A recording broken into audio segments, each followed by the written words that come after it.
apesi bino lisusu matondo mingi ndenge boponi GCAM télévision pour partager basango ya République démocratique du Congo. Là, vous êtes en direct de GCAM télévision et moi je suis à Kinshasa. Napesi bino merci pour la fidélité, paix confiance au bopé sakabiso poto partager na bino basango ya République démocratique du Congo. Vous êtes déjà en ligne. Veuillez partager les lives, veuillez vous abonner si vous n'êtes pas encore abonné. Likez, partagez. Là, je suis en direct, actualité na biso lingue banda. Bossa la partage, bossa abonner, bo liker, ndenge kaka ezalaka na impact na idéologie. Justice ya Nzambe iratakate. Justice ya Nzambe moto moko te aishapaka na contrôle. Il y a émission Oyo, et ça devoir pour nous rappeler dans le commun des mortels que justice Yanzambe ezalaka. Soki yo okosalaka mabe okanisi ke mokileza komona yo te. Tope okosalaka mabe na nko okanisi ke oleki biso na makasi tope okontourna ba justice nyonso ya mokili. Yeba ki y a une justice invisible Oyo et rattrapaka biso nyonso. Tôt ou tard yo ko finir par payer prix opposé. Na yango salaka kaka malamu po est invisible les alliés za observer biso nyonso. À la une de l'actualité, la résidence de l'ex-président Joseph Kabila attaquée par des jeunes non autrement identifiés, mais selon les gardes sur place, il s'agit bel et bien des membres ou des jeunes de la force du progrès de l'UDPS. Olive Lembe azangi pe malobate pona kotalisa acte o ezali posé na résidence ya ye na mobali na ye. Qu'est-ce qui s'est passé là-bas? Ba propos ya Olive Lembe lingi kolakisa nini? Est-ce qu'il y a eu manipulation? Sont-ils réellement membres de l'UDPS? Actualité oyo ezali kokende na bénéfice ya nani? Ndenge ka boyebi samba olonga azali ko apporter bino lumière potoye ba kososola biso nyonso. De quoi il s'agit? Sango mibale tokolobela la kati ya émission oyo ezali sango ya cesser le fait o ezali ko résulter na bokutani ya ba ministre ya affaires étrangères ya RDC na ya Rwanda na Luanda kuna. Ba yokani ke cesser le fait en tout cas à partir ya 4 août. C'est le fait ezali ko continuer. Pour quelle raison? Ezali na bénéfice nini? Est-ce qu'il y a quelque chose de bon qui peut sortir de Luanda? Na kolobelango sika awa na émission Oyo. L'actualité, c'est aussi ce qui se passe à l'Union Sacrée. Sengeli boyeba que rébellion eza makasi au sein de l'Union Sacrée. De l'autre côté, il y a l'UDPS qui ne jure que par la présidence du Sénat et d'autres postes. De l'autre côté, beaucoup d'informations, le Lenge Nini, Sama Lukonde et aussi un groupe d'autres leaders et sénateurs de l'espace ya Grand Katanga bazali ko s'organiser pour bangope ba présenter ticket na bango. Qui gère l'Union Sacrée? Est-ce que UDPS pour s'annoncer na Sénat na ba pour na ko remplacer ba dirigeant pour na bureau définitif ya Sénat na ko lobelango pe sika awa. L'actualité na biso tokolobela pe pona kosukisa likambo etali détournement ya misolo ya ba victime ya guerre ya Kisangani. Ministre ya justice Constant Mutamba asasalaki déjà mubembo akomi kuna wapi na Kisangani, mais pendant qu'il a accueilli ko inspecter a monique ba soupçon ezali ya détournement ya misolo mbongo oyo déjà uga bandi ko déverser na cadre ya dédommagement pour na préjudice oyo bakozaki na Congo na guerre oyo esalamaka na Kisangani entre deux armées étrangères. Mbongo wana basi babandi ko yiba yango, basi babandi ko détourner yango. À la base, il y a un monsieur l'abbé monsieur Moulora yepe azali déjà na maboko ya justice. Constant Mutamba zo blagete atie bango na disposition ya justice to koyeba dossier wana ezali ndenge nini. Na tombeli bino encore une fois de plus boye malamu na kati ya émission Debout Congolais. Ya motu ya ezalaka soki okoti na plateforme oyo ko s'abonner, ko liker, ko partager. Liker soki eza déjà en direct, partager na voisin na groupe WhatsApp na yo ndenge nga pe naza ko salango. partage, like et puis abonnement si vous n'êtes pas encore abonné. C'est la seule façon que vous pouvez contribuer pour que l'émission Nabino ait continué au-delà et continuer vraiment pour la Moussa, ba Congolais et belé. Sango ya liboso na elibino peut-être que ça surprise te pour na ba mususu ezali sango ya makambo eleki na 20 midi ya mokolo ya lelo. Un groupe de jeunes gens, baza ba jeunes mais ba mususu bazali déjà baza déjà ba âge ici et poussani ba kei ko s'attaquer na résidence. Je l'aime ango pendenge to yebeli ango selon l'histoire. Et tout ce qui se raconte, ils ont la ya Kabila te. Ceux qui pas somba, ceux qui pas botola entre guillemets, ba kole loko na bango nde mutu ba ko yeba s'ils sont préjudiciés, ba tekela ye topé Kabila sala ndengeni. Donc résidence ya Kabila JLM, ils ont attaqué dans le sens que bato yo bazalaki koleka. On ne peut pas dire déjà activement que Bazali a eu de peste parce que Montognon soit pour la polo ya Tshisekedi azali membre ya UDPS c'était. Wana ezali d'abord information à liboso tolingi toyeba. Mais na ba affrontement ba échafouré o esalami parce que ce jeune là tant toujours kotala ba vidéo ebele oyo ya makambo ndenge leki wana tomoni que plus bazalaki ko vandaliser ba pancarte ba biloko ezalaki libanda les lots ya résidence ya Joseph Kabila. On n'a pas d'image sérieuse où ils allaient démontrer ici que les jeunes wana topé batouana ba kotaki na résidence ya Joseph Kabila. Il y a eu un échange donc ba jeunes contre la police où ils allaient commis d'office na sécurité ya endroit wana. Na échange wana tango la police ba monique bazali ko repousser bango baza ko yokate, ils ont commencé à tirer des balles. Ils ont réussi à maîtriser même une dizaine de jeunes oyo bango bakangi. Pona bango, parce que nous commençons par l'information. Pona bango, ces jeunes sont de l'UDPS. Bazali ya force du progrès. Pourquoi? Balati, Bapolo, il y a Félix Tshisekedi parmi bango, parce que c'est pas tout le monde. Les autres avaient même un drapeau. Il y a eu de peste. C'est ce qui fait que bango, na kata ba vidéo na bango, ba lobby, ba jeune il y a eu de peste. La force du progrès, ba yeko s'attaquer na biso, bazoyo kate, mususu lobby, beta bango masas, mususu lobby ko beta te, po lelo e koma soko bomi. Eza facile ba koya ba lokoti yo, ba politicien de bakanga maka facilement te, mais même militaire lelo ayebi ke soko bomi moto. Place na yo eza na makala. Donc pour eux, l'attaque émane de l'UDPS. La plus grande surprise est ali ba propos tenus par Mama Waro. Pendant que ces événements-là se déroulaient autour de la résidence privée de Joseph Kabila, ou résidence officielle de Yebite Ponda Wango, à Tongaki Angopo, ezala ya yemoko privé, atikala na yeko Tonganda ko ya président congolais. Pendant toutes ces années au pouvoir, il a ses résidences privées, GLM, Nandenga Tungana Kingakati, en tout cas, où ezalaki ya ke résidence yangoyo, ezalaka ndenge Mobutu pasalaka. Donc, endroit fixe, ezako yebanate lelo soki mutu aza élu démocratiquement basali passation de pouvoir, ndaku na ye kozalaka wapi, wana Tshisekedi mutu akotike la biso peut-être lisolo ya malamu ya ndenge wana.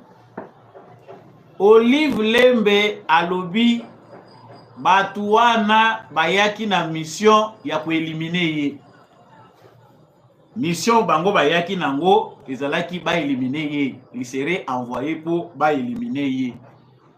Yango merci na garde ou protéger ye parce que ba réussir mission na bango te. La deuxième chose na ba propos ya Olive Lembe azali ko interpeller Félix Tshisekedi, alobi l'actuel président de la République. Na ministre de la Défense, azalaka pe sous ministre de la Défense c'était Jean-Pierre Bemba, alobi bango mutu baza à la base ya situation oyo. Pourquoi? Parce que périmètre ya sécurité ya ndaku ya Kabila ezali respecté te, banda balongola ba barrière ezalaka wana. Bemba, il paraît-il que Bemba mutu alongoli saka barrière wana parce que idée na ye ezalaki ke mituka oyo eyaka kobwaka mabanga na ye et comme Penanda qu'on a eza pembeni ya fleuve. Ça c'est Olive Lembe, c'est pas moi qui raconte. Donc bango nde mutu baza à la base ya situation wana parce que périmètre ya sécurité ezali respecté te propos d'Olive Lembe. Périmètre de sécurité veut dire ndenge bato boyebeli gele makala. Même ngayo na nyata na ngama kolokuna te. Balabala wana eza ya kokanga. Et pourtant ezali esika oyo bato nyonso il faut ba bénéficier. Eza cadre moko po ba mapango bato bazaka na mapango côté kuna bandaka kabila ya wana. Bateka teka mapango na bango bakenda. Kuna ekoma calme on dirait. Donc yo moko zoya na nzelo bangi nanu yo moko soko yayi kotala mutu obengi ozongi olobi na koleka te. Ndenge ezali na époque à Joseph Kabila. Il a été pris la décision ya kolongola ba barrière nyonso. Ce n'est pas seulement na résidence o ya GLM nde Kabila sala boye. Bisika nyonso bandako ya Kabila ezali kaka ba barrière. Okomona ba garde présidentielle baza wana balabala wana mobimba ba bloquer yango nzele ezalaka te. Tshisekedi a amené une innovation. Ezaka pona ndako ya Kabila te mais ba balabala nyonso ezalaki ba chobo bato bayebi ke soki na bimi boye neti na ngaliema ba balabala ebele ezalaki inaccessible bafongoli yango. Pour Olive Lembe balabala wana ezalaki périmètre ya sécurité pona lupango na ye na mobali na ye. Le fait que boye kolongola barrière oyo yango nde bomemeli biso insécurité awa bozala conséquent. Quand on sent Olive Lembe parler, je ne suis pas ici parce que je suis en direct, moi je la bino vidéo, mais vous avez tout le temps de suivre l'intégralité de ma propos à Olive Lembe. Nyonso oyo ezali mobali na ye Joseph Kabila parce que apesi occasion privilège na bato oyo bakokaki même kolata veste te ba se présenter na misu ya batu lelo oyo balati pe veste baza kobima na misu ya batu yango ekomi kozongela ye yango aza ko interpeller bango tokotika boyete nous allons résister ba propos ya Olive Lembe na yebite soki batu ya service ya renseignement topé pouvoir ezwaka ngoka la légère ah on gère eza nango moi chaque Kabila zaka ne biloba loba mais moi chaque fois que j'entends Olive Lembe aza koloba namonaka insécurité à travers maloba na ye soki botali parcours bisika nyonso Olive Lembe aza kobalukela à l'est comme à l'ouest insécurité moko yaka kaka koleka wana. Je ne sais pas si je suis le seul à observer de cette façon là mais esika kaka Olive Lembe alekaka soi-disant na ba activité na ye philanthropique na ba aide akendaka komemela bato na image oyo bapesa ye suite nango ezalaka moins insécurité moko esekreaka na babisika wana. Est-ce que c'est un hasard ou ezalaka mission ya tambolaka nango entre guillemets. Donc aujourd'hui ce qui s'est passé pour Olive Lembe est une attaque émanant du pouvoir. Baye ko attaquer résidence ya Joseph Kabila. Maintenant réfléchissons ensemble. Ce qui pouvoir ya Félix Tshisekedi bazali na besoin ya rendre ba compte na Kabila ou bien bazali na besoin ya éliminer Olive Lembe to Joseph Kabila. Bakosala recours na ba jeunes gens oyo baza kotambola maboko pamba bazo bamba mabanga bazali kosimba banzete. Ce sont ces jeunes gens là qui on va utiliser pour aller éliminer Olive Lembe. On comprend qu'il y a une manipulation derrière cet événement. Et là où il y a liboso, c'est la manipulation. Ça fait longtemps qu'Olive Lembe na mobile na Joseph Kabila va disparaître dans le radar.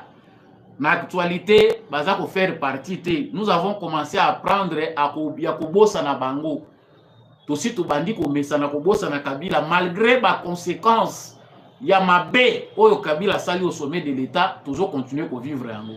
C'est pas facile de dans 6 ans où il y a Tshisekedi to bosa na Kabila na Mobutu. Ba destructeur méchant ya o ezali patrimoine ya ba Congolais. Mais Olive Lembe veut réveiller les souvenirs. Elle revient elle-même pour accoter en actualité to résister. Président Joseph Kabila azali mutoyo porteur d'espoir. Yende like ya batu nyonso.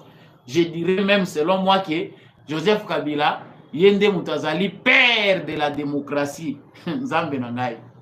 Ces insultes parce que chaque fois que cette femme sort en public, Ayakande ko insulter et la jeunesse congolaise et le Congo tout entier. Ce que Joseph Kabila Zalaka président ya malamu. Ces jeunes gens là considérant que ce sont des fous, ce sont des jeunes bandits. Balingaki ba s'attaquer na ndaku na ye. avant de côté dans le contexte où ces jeunes gens-là, manipulés ou pas, bazali, batu oyo, bazali kolakisa ke nyonso biso toza komoneza Joseph Kabila. Ba jeune ba botami na 2000 ans, ba oyo Kabila yeko kuta na 10 ans, ba oyo Kabila yeko kuta na 20 ans. Que sont-ils devenus aujourd'hui?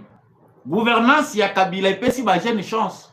Est-ce que jeune oyo azali na souvenir, azali komona isika to wuti, agoko linga koyoka komba Kabila? Soki avenir lelo ya ba jeune congolais, ba jeune ya lelo ba komi mutu pasi. Nani oyo biso toko tchana pour responsable au premier degré? C'est Joseph Kabila.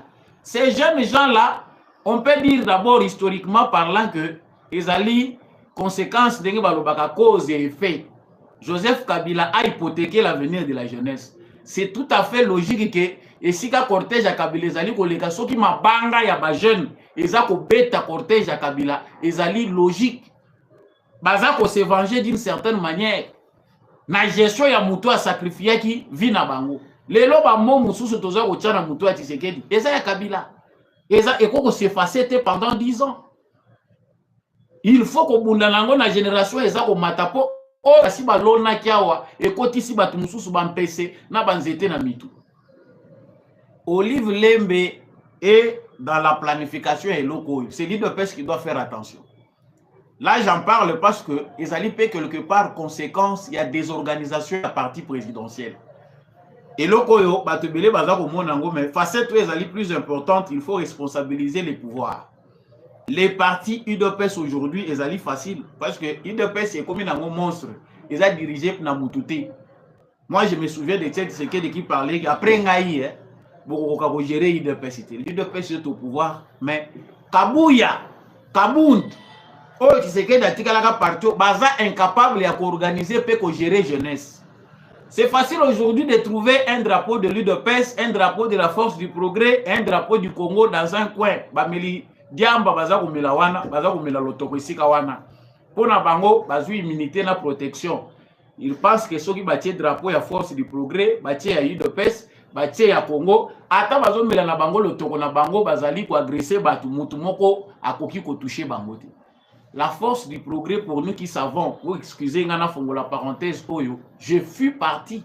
Ya ba jeune gens ba adhéré qui na mouvement Force du Progrès à l'époque 2007.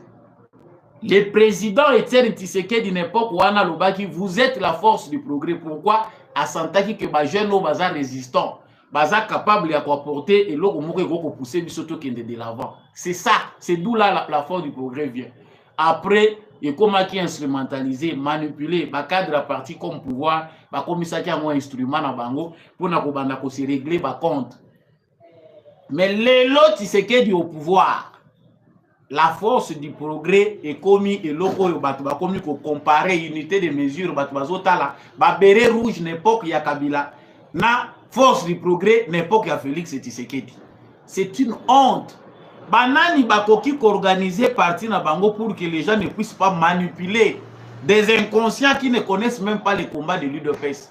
Baya kokota na makambo. C'est l'organisation devait émaner de l'UDPS. Qui est membre de l'UDPS? Awana koloba IDPS azaka na carte de membre te. IDPS eza parti seul parti munene eyebani Congo mobimba mais ba membre bazaka na ba carte te complot. IDPS a to loba IDPS azo gérer ba jeune na yete. Donc IDPS azo se développer, azo continuer ko kola na manipulation na nini mais Kabouya gère limité pendant ce temps-là. Il voit qu'il gère très bien. Basimba yete, babengana yete, mais autre comme mono, si Olive Lembe parle d'Azolo Baboy, banani ba pesier babeki. Qui ont donné des béquilles à Olive Lembe pas comme on a pu commis. Bamoni Madoussou. Bamoni que ces jeunes gens-là, qui se disent être de la Force du Progrès, ne sont contrôlés par personne. Balati immunité, zali drapeau ya UDPS. Ils peuvent circuler dans Gombe, aller partout. On ne sait pas identifier qui est Chegué, qui est réellement membre de la Force du Progrès. So, Olive Lembe ndenga sali descente na yendenga avandi na Gombe. Kwere moko azalaka avandi na Kingakati. Soki kuna bamoni ke ba rêver bango bazana na mouvement moko ya mabe, chaque fois a déménageaka azako changer. Il faut koyeba koto ya kendaki koluka nini. Ba jeunes gens wana yango nazako tsaka entre guillemets, manipulés ou pas, sont-ils fous? Ils savent quelque chose. Bapesa ki bango information que Olive Lemba za na kati. Jean-Pierre Bemba Olive Lemba zali ko interpeller yo alobi na bengaka yo grand frère ndenge yo po bengaka nga petite sœur. Bino mutu boluki situation oyo bo régler yango. Mais quelque part elle dit que nous allons résister, les mots que moi j'ai retenu. Tangazoloba otali na presse. C'est tous les kabylistes qui pensent baza koloba ba trouver élément moko et ko permettre bango bazonga na actualité. Faut que landela ka makambo ndenge zoleka. Bazala ki perdu, ba disparaître na radar. Sikoyo bazui élément moko e ko kozongisa bango na débat public. Ah Kabila, bakomi kozongisa komba Kabila. Pourquoi? Ils ont senti que situation ezali peuple congolais aza ko traverser. Ils appellent dépendant na volonté à Tshisekedi. Ils ont la situation ici na kakibo traverser pe désert. Balingi ba profiter na moment wana. Baluki ndenge nini bakokotela lokola baza na bango opposition ya pete. Ils n'ont pas une opposition organisée, une opposition qui peut faire appel au peuple congolais. Il faut baluka ba créer loko moko. Ya biso ezalaka koloba pe ko avertir. C'est le président Félix Tshisekedi Otobela qui depuis longtemps que moni côté otiki kimia ezati. Soki UDPS ya Félix Tshisekedi ya Etienne Tshisekedi ezalaki bien organisé makambo tulunga tokutana na ngote tokoyoka ngote. Kabila a beaucoup de dossiers auxquels il doit répondre à la justice. Nana kama katile lo soki ba congolais ba vanda na bango bazela ka Tshisekedi akende ko porter plainte contre Kabila. To Tshisekedi akangela bango Kabila. La politique est dangereuse. Tshisekedi ako vanda ne boue petit et pouvoir asili na epé pouvoir. Mais vous qui êtes victime, yo muto yebi ndenge naza victime ya régime ya Joseph Kabila. Pour la likambo songolo pakala. Il faut les charger. Mais il y a des Congolais qui pensent que ici laisser les kanango, si l'économie aujourd'hui est par terre, on ne sait pas par où commencer. Et ça faut Tianan. Olive Lembe ne fait pas ses retours par hasard. Makambo et lekina gombe. Bisika ba institution ebele vandi, il faut interpeller ministre intérieur. Biso to ajisaka kaka soki mabeye. Wana mbango moni bango ndire baza ko travailler. Mais pendant que c'est calme, on a tendance à oublier tout. Monsieur le ministre de l'Intérieur, Maître Jacquemaine Chabani, il y a kofongola misu yangolo. Wana ezali test, baza déjà na kata komeka. Ils peuvent comme ça infiltrer des jeunes gens. Pour nga naza na preuve mon côté za ko lakisa ki ba jeune wana baza ya UDPS.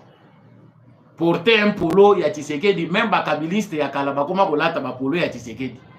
Porter un polo ya Félix Tshisekedi ezali identité te eza kolakisa ke mutu wana aza ya solo membre ya parti présidentiel. Comprenne qui veut bako éliminer Olive Lembe te bakende koluka ye ndenge bakende kolukela ye na ndako. Bakende koluka ye ndenge wana te. Si Tshisekedi avait ce cœur là, je pense que le premier à éliminer serait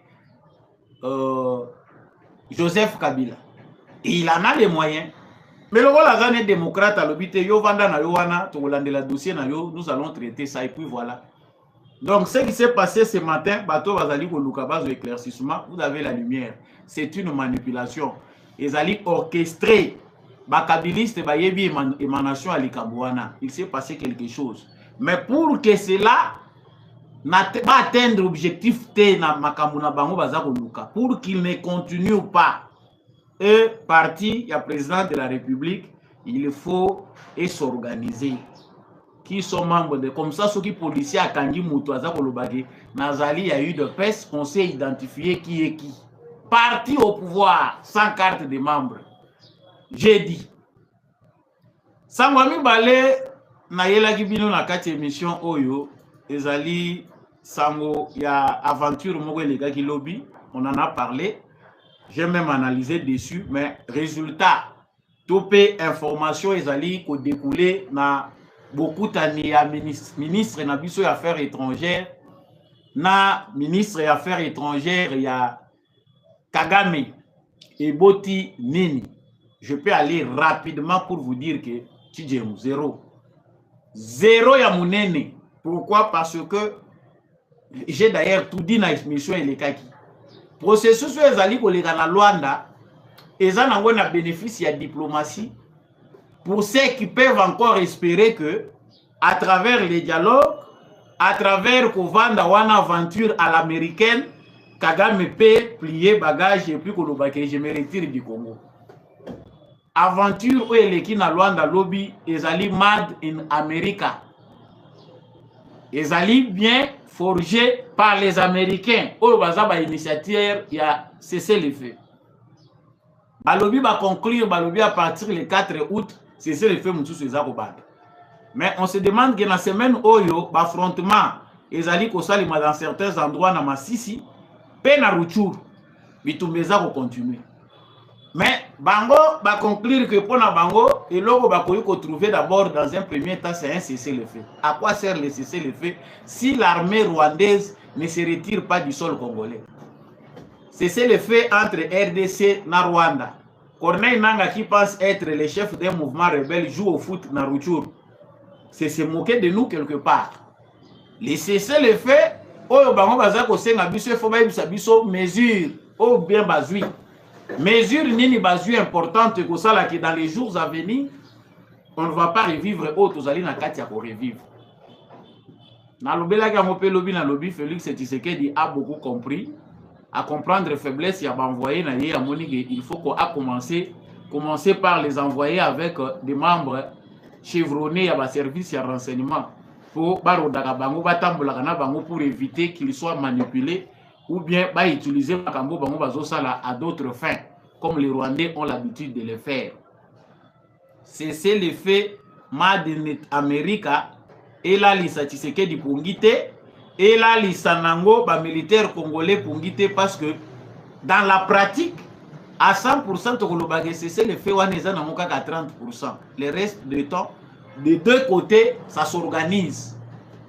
Nous attendons de voir la bonne volonté à Bato Bazali pour initier, Bazali pour ça processus de paix. Ningeni ba pour finir na mutu na bango Kagame.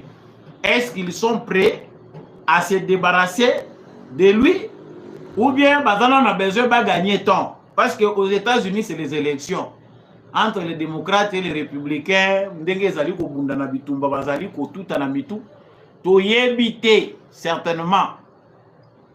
Et comme ma côté nini, Trump est favori, ba yelie mwana mwasi ba tielie, et ko leka côté nini. Yango zomona baza ko linga ko gérer biso pe dans le temps. Que le président Félix Tshisekedi se réveille parce que moment où ba enjeu à monde. On apprécie beaucoup sagesse o ya kumbi na ngoma kambo. Mais quelque part, il faut aussi profiter au bon moment pour poser un acte pour sauver Bisso pour dire bon, Bango va gérer Bisso parce qu'ils ont élection. Ils veulent que ça soit tranquille comme ça. Tant qu'il y a élection à Bango, comme ça ils vont encore revenir à nous. Est-ce que l'avenir du Congo dépend de leur aventure? To Bisso to tikali kaka baumbu ya libéra ya Occident pour que nyonso o il faut ici là na Congo, il faut kaka la décision est où à partir de Libanda. Nous laissons la marge de manœuvre à notre gouvernement et à l'armée congolaise surtout. Tant ceux qui peut-être pour profiter nango pour s'organiser conséquemment. Ça dit to ebi ke ndenge bo toza awa, to si to positionner biloko na biso, to si to nettoyer chaîne ya commandement. Nous sommes en position de guerre. Mais toyoki kaka trêve esili boyoki ke localité mususu ekwei wana na yebite nini otoko koloba. Les silences qu'on laisse tous tozali ko observer oyo ezali que tozoko tala. Qu'est-ce qui peut se passer de bon?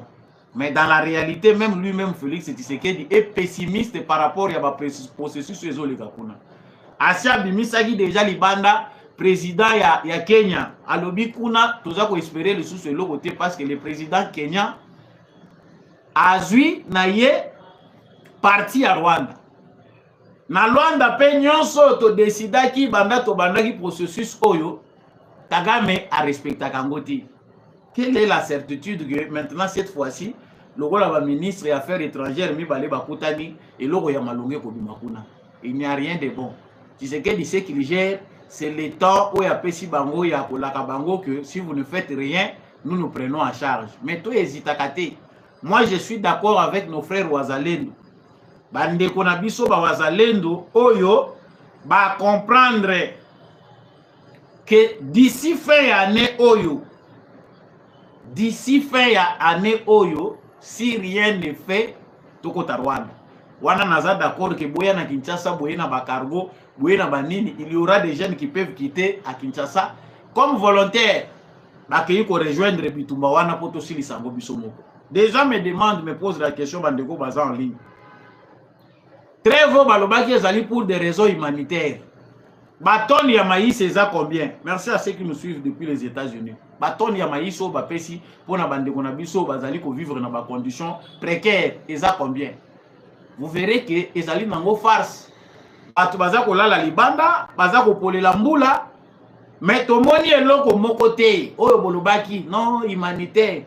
Soki olingo mona ke makambo ezoleka na Congo ezali complot bien planifié, bien établi.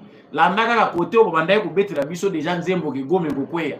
RFI, France 24, on a vu des délégations du monde entier descendre à Goma. Bayebaki déjà que Goma est tombé. Non, nous allons nous concentrer la question humanitaire. Ils avaient déjà planifié la chute de Goma. Sur le plan médiatique, et il y a même des journalistes congolais qui ont travaillé sur ça au détriment de leur pays. Pour un imaginaire collectif que Goma ici ce qui est là, tous allez pour résister, ça montre quelque part que nous avons un fils du pays. Il est un bon volontaire à Lingimbo Mingi. On doit lui donner un coup de pouce, même si l'organisation boite encore. Les Congolais baza mutema mbindo. Congolais à malamu na yebite soki tokozwela ye wapi.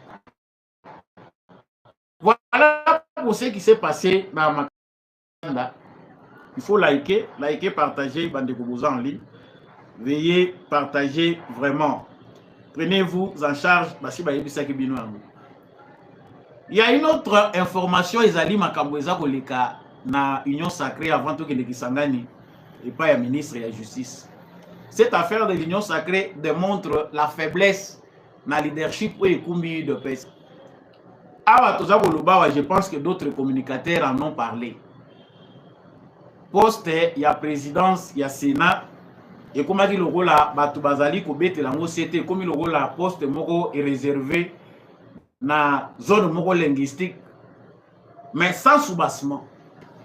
Mais tango base ya UDPS c'est la Mouki, envoûtement ezalaki makasi. Tout a été laissé à Augustin Kabouya comme négociateur, représentant ya UDPS na Union Sacrée puis d'office Mouto Azali comme manager makambo na Union Sacrée. Un mauvais manager. Ozoko kano musala ngote me otingami yango.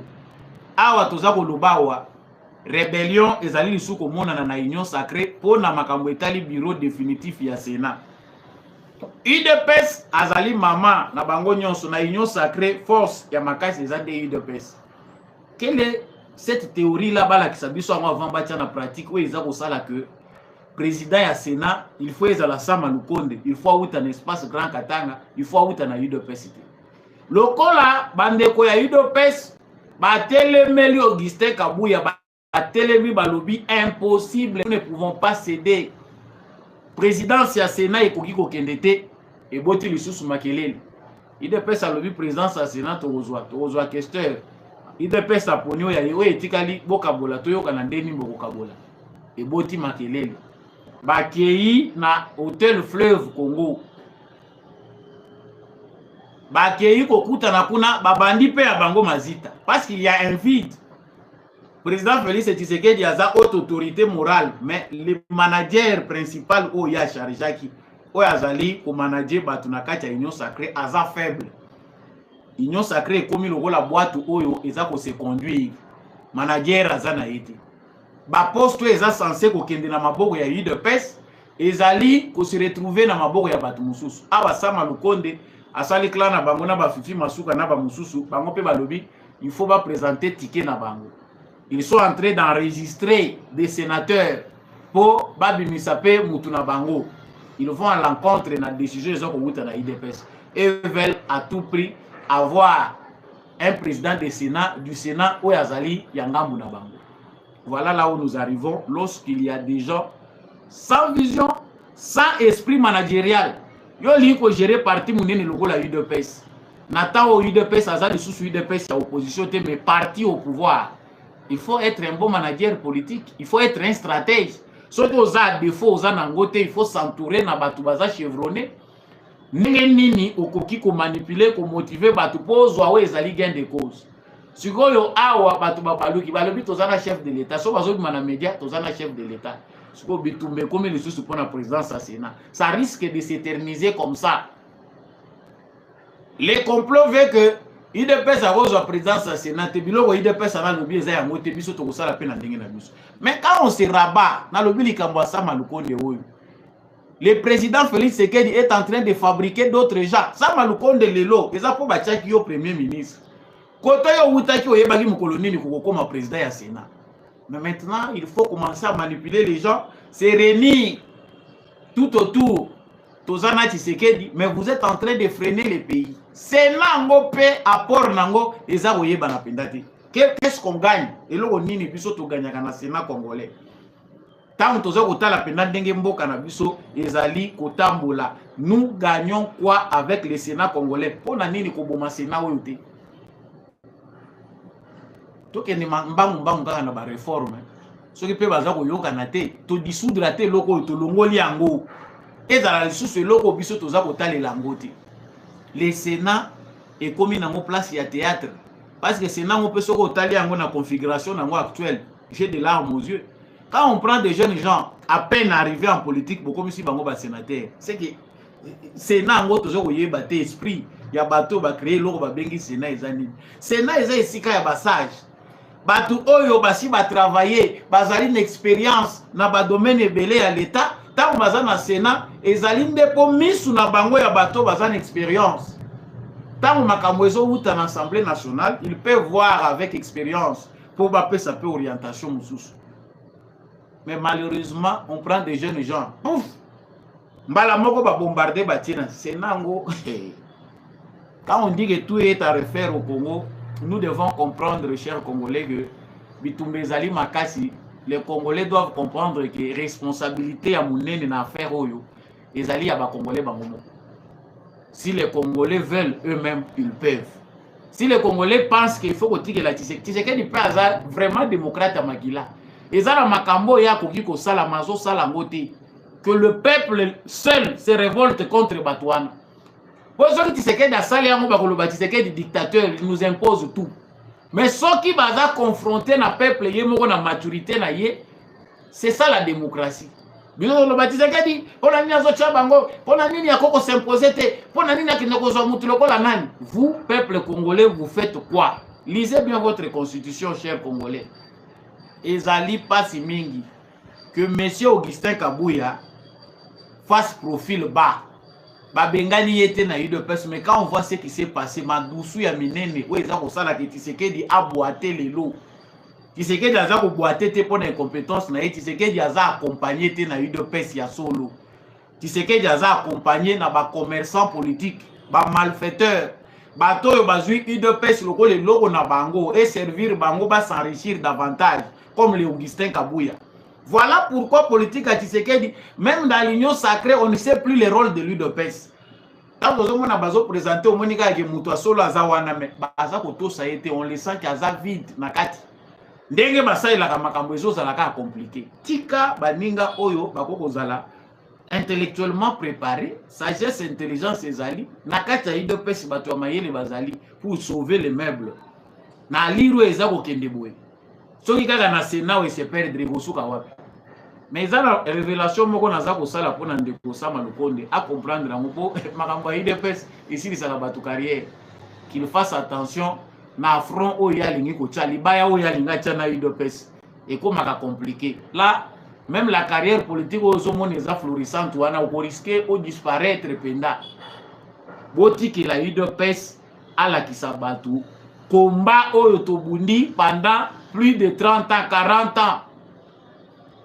Sur le plan institutionnel, et qu'on y a Congolais nemi, botika kocha, ba croc en jambe, suivez les rythmes, il y a combat, il y a Etienne Tshisekedi, parce qu'il y a un moment où il y a opprimé, du colo, il y a ba idéologie nyonso. Tout a été tracé, mais il y a mauvaise foi, il y a manque de volonté pour que le résultat satisfasse le peuple congolais. Pourquoi le peuple d'abord, ils ont se faire sentir? C'est pas parce que Tshisekedi est incapable, c'est parce que Tshisekedi est seul. plupart ya bato bazosala semblant ya koaccompagner Tshisekedi na idéal oyo baza koluka na bango ba intérêt ya ba poche na bango ba koluka na bango ba vimbisa nde mabumu na bango. Nous avons dit naza kosukisa awa na makambo moko esalinga pasi. J'ai choisi cette actualité parce que ça fait très mal. Toyoka tozo ko dénoncer mais et finir kaka par quoi arriver. Peut-être que pendant qu'on dénonçait, ils avaient déjà détourné. Constant Mutamba na Kisangani accueilli pour nous préparer. On sait que le chef de l'État aussi sera là-bas. Le chef de l'État Zawana à Rosalakuna, mais nini leki kuna Uganda Asia Banda Kochambongo. Nous en avons parlé même dans nos émissions précédentes. Mbongo yo Uganda Banda Kocha ezali pona ko indemniser ba victimes. Il y a guerre, il y a Kisangani. Les deux armées se sont affrontées sur notre sol. Tant que Bakati Likambouana sur le plan au niveau international, RDC na Uganda, Yokani, va fixer montant Uganda Futak. Biso kutu toyebaki na biso teke mbongo efutamaka déjà. Toyoki kaka information efutée et pas un ministre ya finance ya Uganda. Que mbongo ya oyo Uganda il faut devoir na Congo déjà une majeure partie ici est pesami déjà na gouvernement congolais. To gangi to lobi mbongo il faut veiller nango parce que détournement kozala. Njoka nde biso to laki na retard. Awa Constant Mutamba akei kotala ba mandataire oyo baza chargé ya ko gérer ba structure oyo ekubanda kotala ndenge nini ya ko indemniser ba victime. Akuti kabakata na ba détournement. Un abbé, monsieur l'abbé Mwarabu, oyo aza chargé na makambuana na équipe na ye, baza na minute toza koloba baza na maboko ya justice. Pourquoi il a constaté des détournements? Ndeko moko asekisi nga lobi na liste ya batu oyo bazali kocha pona ko indemniser ba victime ya Kisangani, même ba kombo ba Congo na kati batu bazo ko huta ba Congo, même ya batu ya Bukavu, même batu ya Wap bazo ko se retrouver na liste ya batu ya Kisangani. On a mis des noms, placé des noms, ba créer aventure na bango o eza ko risquer n'est rien à voir avec la vraie réalité. Le président Félix Tshisekedi Tolobi défie munene o tozana ngwawa eza problème ya contrôle. Tout s'est fait au Congo, au finish, il y a toujours un détournement à décrier. Mais comment beaucoup kata bateau au tébile na munoko? Mbongo ngwe bimaka na procédure nini? Est-ce qu'on ne peut pas stopper ces gens toyo kakasu makambo ote? Facilito bango bazana ngwe ya kozwaka bambongo bazwaka ngonde ngeni. Donc au moment où on parle ici, risque ezali que le président de la République na Kisangani makambo baza kolobela kuna wana oyoki ba manifesta ba bandi biso ba victime. L'incompétence des Congolais, la mauvaise foi, le manque de patriotisme. Tala et belé a pas problème. Mais quand nous parlons, tolingi ko indexé kaka musika Rwanda, communauté internationale Rwanda. Yango moni batu musutu za ko benga ba Rwandais awa. Bazo otala biso ba moni psychologiquement aussi nous avons un problème parce que nous voulons plus responsabiliser l'extérieur que ba erreur na biso moko. Aujourd'hui, le Rwanda peut retirer tous ses militaires du sol congolais. Mais ça, makambo ba Congolais singeli basala bango moko. La guerre, ce n'est pas seulement les autres. La guerre, c'est aussi nous-mêmes, nos mauvaises mentalités qui freinent le développement. Guerre, ezali bosenzi na biso ba Congolais, ezali blocage munene pour le développement. Avec ces mentalités, ata bozu président boza ko lula ya ndenge nini, boko se développer te. Yango nga nazo continuer koyebisa président Félix Tshisekedi ki acha mingi aksa na likambwana. Likambwana ezani ni Kabila na kindoki na ye na mauvaise gouvernance na ye na mission ba pesa ye na suka lobi eloko moko batu musu batu vaki keza correct alobi ngai eloko moko na échoué ya munene zaki je ne suis pas arrivé à transformer l'homme congolais. Mais c'est un chantier pourtant qui ne coûte pas trop de moyens. Ba Congolais alelo bazana besoin de guerre makasi. Soko lingi Congolais ozwa résultat ya malamu gérer lokola mwana muke. Contrôler même na petit détail. Et là, on a des besoin d'investissement, besoin d'entreprendre, parce que chez les Congolais, ça la confiance existe. Et c'est un peu choquant de le dire comme ça dans les médias, mais c'est ce que nous sommes. pour bisoto changer et c'est ngaka gérer le rôle mwana muke ozo kolanda ye même na likambo balandela kate pour Congola changer zo senga ndenge wana. C'est un chantier difficile mais qui ne nécessite pas beaucoup de moyens. Il suffit seulement que le président mette de la rigueur, totie accent na mibeko. Oyibi ezalate ki oko aza mwana ya songolo pour de telles raisons politiques, to garder nanu résidence surveillée et puis on va voir. Comprenne qui veut, chers Congolais. Nous voulons une chose et son contraire. Mbongo Uganda zo pesa. Tango baza ko détourner ngo koma na ba victime te. Quel message nous lançons à l'extérieur du pays? Message nini biso toza ko pesa na bato baza ko tala biso libanda. S'il y a l'argent qui circule à travers le monde, bah milliards, hein? Parce qu'aujourd'hui, bah fort, il suffit de la série, le Congo peut être reconstruit, des capitaux qui viennent de l'extérieur. Le pays est riche, à travers le monde. Mais bah ça la série, ceux qui peuvent venir avec leurs milliards mettre dans vos banques, il faut s'assurer que il traite avec des gens sérieux. Sinon, pas les gens vous êtes des voleurs. Chers Congolais, vous allez comprendre que la faute aussi est à nous. Ce que vous allez comprendre, en gros, c'est que tâche à Tshisekedi est facile. Tshisekedi a ses défauts, mais que les Congolais comprennent qu'il faut se prendre en charge. Émission et comme une souka, balobi télévision ezangongo, makamususu bino woyoka kangote woka katina yo obimi na yo. Merci de nous avoir suivis de partout à travers la République démocratique du Congo. Merci. Nabande Konyonso Bozubiso à partir il y a des pays ébélés en Afrique, en Amérique, en Europe, en Asie, en Océanie.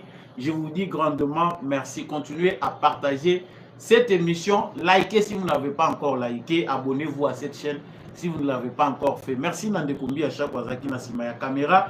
Paix na réalisation comme d'habitude pour que l'émission est comme la bino Matondo Mingi. À l'homme de la vérité des urnes, Jean-Louis Timbalana, à l'apôtre Gérard Kabeyachovo.